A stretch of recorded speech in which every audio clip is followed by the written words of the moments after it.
So Trump's only been in office for 6 weeks. Seems like 6 years, doesn't it? And he's been going around with his cronies touting his so-called landslide blowout win. But he won the popular by 1.5%, one of the smallest, and he won the general election by less than 50%. What kind of mandate is this really? Well, it is a mandate, and I'm going to explain why. And I don't mind the question, but let me be very clear. I'm not a supporter of Trump. I'm a supporter of truth and the facts. And here's the fact. Long renowned for her witty repartee and daring retorts, Whoopi Goldberg could have finally found her equal. Here comes Stephen A. Smith, unapologetically self-assured and prepared for a rhetorical duel. What came next was just breathtaking. The crowd was astonished by the full-scale takedown, which went beyond a simple clapback. Imagine experiencing a moment so powerful that you are caught between laughing and gasping, like you are witnessing a slow-motion car catastrophe. What specifically happened? What was it that Stephen said that made Whoopi unable to speak? You won't believe this incredible conversation. And won every swing state. He increased in terms of his voter turnout in his favor from the standpoint of blacks, Latinos, and young voters. He increased his numbers in that regard from 2020. 89% of the counties shifted to the right. That's a mandate. We can sit up there and play around all we want to. In 2020, Trump didn't win the popular vote. He didn't win the electoral college. A matter of fact, the Republicans hadn't won the popular. I remember correctly since 2004, but they did. So 20 years after they last won the popular, they won the popular vote. They won the electoral college vote. The man won every swing state, and on top of it, all 89% of the counties it gets. I don't understand how people can look at that and say, "There's no mandate." There's a mandate. What's a different definition of? The undisputed voice and power of The View, Whoopi Goldberg, has made a name for herself by speaking her thoughts. She never backs down from igniting controversy or offering incisive, unrestrained insight. However, even Whoopi, a seasoned powerhouse, was caught off guard. Everyone was left speechless when Stephen A. Smith struck Whoopi with a verbal blow so unexpected that she became unusually quiet. Particularly on the left, are desperate. And I mean it when I say it. God can beat them all. And I have no desire whatsoever to run for office. I am not a politician. I am not qualified. But I know this much. When you consider who's on the other side, how he's gotten away with saying very little in terms of being coherent and articulating his clearly and concisely and what have you. This is not something that he's known to do. Yet and still, he has owned the Republican Party since 2015. Not only has he won, the Republican constituency has said, we don't want it. Yes. When Stephen A. Smith entered the ring, the lady who was renowned for stopping others with powerful comebacks was completely speechless. However, this was not your typical on-air argument. A rhetorical storm colliding with a wall that didn't anticipate it was a titanic battle. Internet gold was the end consequence. The incident went viral, raising concerns that extended far beyond the studio and even brought the Republican Party's current situation into the public eye. What does that say about the Republican Party? It's not about what it says about the Republican Party. It's about what it says about the Democratic Party. Why? Because if you think about him being impeached twice, 34 felony counts or 34 felony convictions, and they still elected him president, it's not about him. It was an indictment against the Democratic Party and what the Democratic Party was offering American citizens. We might sit up there and talk about, hey, you should be a party for the working class, which the Democratic Party was once known for. They're not enough for that right now. Why? Because their message was catering toward others and towards other issues, and they forgot about the people that brought it, that elevated the Democratic Party to what it was over these last. Let's dissect that, because what happened next wasn't just amusing, it was really legendary. Unbelievably, it was one of a few occasions where Stephen A. Smith could have been correct. Like most catastrophic calamities, it started off innocently enough. Whoopi made one of her trademark daring statements while assuming her typical position as the View's "I know better than you" political analyst, rather than the voice of reason. It's the kind of viewpoint you only share when you're completely prepared for an internet backlash. However, Whoopi is used to criticism. Before she even realized what had happened, she unleashed her uncensored thoughts, lighting the stage on fire with the assurance of a sorceress performing spells. She most likely believed she had the whole crowd at her fingertips, that iconic Whoopi moment in which she leans back, smiles confidently, and waits for the cheers she knows are coming. Your thoughts on the election as it just went down? I was surprised at how lopsided it was. I was not surprised by the outcome. I saw the outcome come a mile away. You have to take into account, we respect our president, Joe Biden, but here's the thing. He got into office, he promised to be a transitional president, to be a stop, pave the way for somebody else to come on board.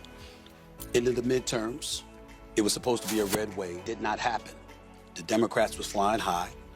He had the momentum because he was the incumbent, and instead of leave, decided to stay. When he decided to stay, the Democrats were in a quandary because they were expecting him to leave. Now he wants to stay. They're around him. They're seeing the fastball has dissipated to some degree. They're seeing that he's not what he used to be. She anticipates that heads will nod in unanimity and that mouths will drop. Then, with the full power of his trademark first take fire, Stephen A. Smith entered, like a slow-motion train crash that is impossible to ignore. These days, Stephen A. doesn't simply walk into a discussion. No, when he arrives, it's as if he's casually dissecting your whole argument while serving you a 5-course banquet of data. He does it with style. Whoopi wasn't going to take center stage on her own. Not right now. The problem with Stephen A. is that he has a talent. He sounds like he's energizing a stadium while using a microphone to dissect arguments like a brain surgeon. After giving you a weather report, he can make you reevaluate your life choices. He thus did not yell or respond when he heard Whoopi's audacious declaration. He just blinked, the blink that conveys the message. Did you really just say that? Instead of anger or indignation, there was something far worse at that moment. Disappointment, tinged with sympathy. Stephen A. Smith delivered a verbal bombshell instead of just answering. How uncomfortable all those women in the panel were by literally sitting next to a black man that's not just gonna nod on like a bobblehead and go along with the Democrat talking points. So look, the Democrats have a black male problem, right? Everybody knows that. And Stephen A. Smith has been very savvy in kind of like coming from the sports commentator world, extremely successful, and then kind of putting himself in the base where I'm going to say I am not for Trump, but I am going to adhere and I'm going to tell you the truth about everything that is going on now. It's very savvy because, and this is where I'll throw the black card down on the table.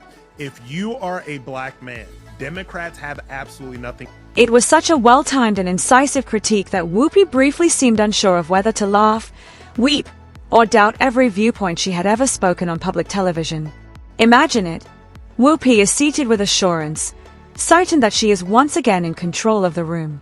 Her arrogant poise is suddenly shattered like glass under strain by Stephen A.'s rhetorical haymaker. She had no words, only expressions, and seemed as startled as a mime trapped in an invisible cage. It was similar to watching a whole season of The View, with the focus shifting, dimming, and subtly shifting on Stephen A., who was the only one in charge of the situation. About politics, and you said that you were not shocked that Trump, but you were stunned that it was a landslide. Why do you think people didn't see it coming? Because the pollsters told us, and we believed that it was going to be a tight race. They were in panic mode. And the reason why so many people were in panic mode was because the tighter the race, the more chaos presumably would ensue, because he would automatically say rigged. He would challenge the outcome of the election. We knew this. And as a result, folk were fearful that it was going to be a replica of 2020. It was the irony, not simply the quiet, that was so amazing. For years, we have seen Whoopi control discussions on The View by dismissing the viewpoints of her co-hosts like tennis balls on her own court. However, Stephen A. changed the course of events in a single, incisive discussion. It all happened during a political discussion when Whoopi acknowledged that she was astonished by the overwhelming victory but wasn't surprised that Trump won. Stephen A. stepped straight through the door after that one sentence, taking ownership of every moment that transpired. I must confess, I wish I could debate some of these guys. I'd love to be on a debate stage going up against guys with the presidency on the line. We will arrange. I'm half joking, but I kind of mean it. I mean, I have no desire to be a congressional figure or a senator. But if you came to me and you told me I had a legitimate shot to win the presidency of the United States of America, I would definitely consider it. But here's the problem. So you want to break through the line? Yeah, that's right. Yes. Whoopi, however, remained still, frantically attempting to gather herself, maybe in the hopes of using her distinctive Whoopi energy to pry herself from the debris. Not surprisingly, she was unable to. Let's not be too severe yet, just to be fair. It was no ordinary moment. This wasn't a visitor with a hot opinion or some random online troll. This was Stephen A. Smith, who has the ability to transform a light-hearted discussion on the weather into an international summit on logic and truth. Don't like to acknowledge that on the left.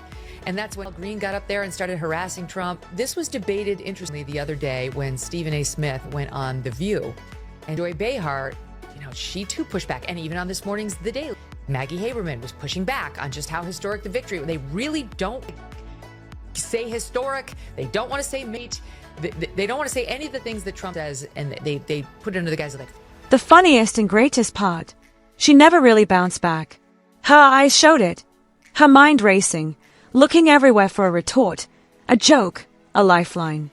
However, nothing appeared. Nothing but quiet. A long, uncomfortable, lovely quiet. The sort that speaks more than words ever could and that goes on forever. Naturally, social media went into full meltdown mode, and they really enjoyed it. Not only was this excellent material, but it was also the beginning of meme history. Hot takes and humorous replies were all over Twitter. Edits, remixes, and theatrical reenactments were all over TikTok. People were dissecting the video with the same fervor often reserved for ancient scrolls or Game of Thrones fan theories, and Whoopi's surprised reaction swiftly emerged as the new shocked Pikachu meme. Without any effort or showmanship, he just dropped the mic and left, most likely heading directly into another segment where he ridiculed LeBron for something very unrelated. Later on, that's always been his MO, Wow. and that's what we've seen. Well, I want to go back to what you said about black men being very comfortable with matriarchy, and I agree with that because black households are often led by a grandmother, Yes. black grandmother or black mother. However, 55% of Latino men voted for Trump. Why do you think that happened? Well, I think that economically, they've been at things. First of all, you've got, in this country, you've got Cubans, Mexicans, Puerto Ricans, Guatemalans, Venezuelans, Colombians, etc. And if you talk to the Hispanic community, depending on who you're talking to, they think differently. The Cubans think differently than the Dominicans. The Dominicans think different than Colombians. To some, the economy was a priority. To some, believe it or not. Whoopi was sitting there, discreetly tending to the linguistic equivalent of a paper cut, which was little but nevertheless hurting with each repetition. After years of being hailed as the queen of the View and renowned for her candid commentary, Whoopi Goldberg finally faced her match in Stephen A. Smith. She assumed her typical persona with confidence and authority, voicing her daring political views as usual, fully expecting to take the lead. However, she wasn't ready this time. Like a force of nature, Stephen A. burst into the debate and delivered a crushing verbal onslaught that left Whoopi clearly startled. The space moved. Her signature smile dimmed. Whoopi, who always has a reply for everything, had nothing when confidence and harsh reality collided. However, it was unsuccessful. The crowd didn't believe it. The panel seemed uneasy. Stephen A. just sat there, calm and collected, exuding the assurance of someone who was certain that he had already won. Identity politics, woke culture, cancer culture. I thought that was something that ravaged our nation psychologically, because you had people literally scared they were going to lose their jobs if they pronounced the wrong pronoun, for crying out loud. It got that bad, and I think that's one of the reasons that Donald Trump is in office today, because so much stuff, a lot is focused on the individual as opposed to actual policies itself. I'm talking about what they preached and what they talked to the American. Whoopi attempted to change the subject by stumbling through irrelevant subjects in an attempt to alter the story, but the situation was too significant and too genuine. Everyone saw what seemed like a slow-motion train wreck of quiet, discomfort, and pride. The internet made sure that no one forgot that the comeback queen had finally been silenced. Oh, Stephen A. wasn't the kind to brag like a bully in the playground after he scored a touchdown. No, he just doesn't do that. He maintained his composure, almost uncanny. His features did not break into a grin. He knew he had already declared victory in this dispute, so he didn't need to. He was the perfect example of I'm above this. Virtue of Stephen A. Okay, and I don't mean to like canonize this guy. And I'm afraid, because I know what happens. Somebody's getting elevated. There's now a price on you, bring you down. And I don't want to see that for him. So that's why I'm on this. But he is also a reminder that reasonable should be a commodity. He should be a commodity. The fact that, you got to be full on mega, or you got to want to kill Trump. Last night I said, I want the president to be successful in making the economy stronger for as many. He drank in the aftermath like a Zen master who had just delivered the most flawless roundhouse kick of intelligence, leaning back in his chair with his arms folded. Don't be theatrical.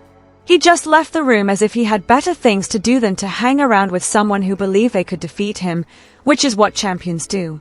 Without using words, Stephen A's quiet assurance was the true showstopper. Interviews took place because most of the people I was interviewing was on the left. You right about it then. And when you see people using sound from me, milk what they can from it to publicize it and headlines from it, that's just because the right is doing it more effectively left. Because I'm on leftist platform all the time. I recently did an interview with Karen Hunter. I've been on the Breakfast Club. I just told about Jake Tapper. I told you I've been on MSNBC show. Sometimes you're left gasping for oxygen when someone steps in. Whoopi, too. Let's just say that maybe, just perhaps, she will reconsider her position before attempting to debate with someone who has spent years perfecting the art of elegantly disproving absurdity. What's the lesson here, then? Make sure you're prepared for someone like Stephen A to enter the room and drop a truth bomb so big that your ego could just blow up if you're going to make a bold remark. You are left dumbfounded for days after such an event. Whoopi, too. She is most likely still recovering from that verbal assault.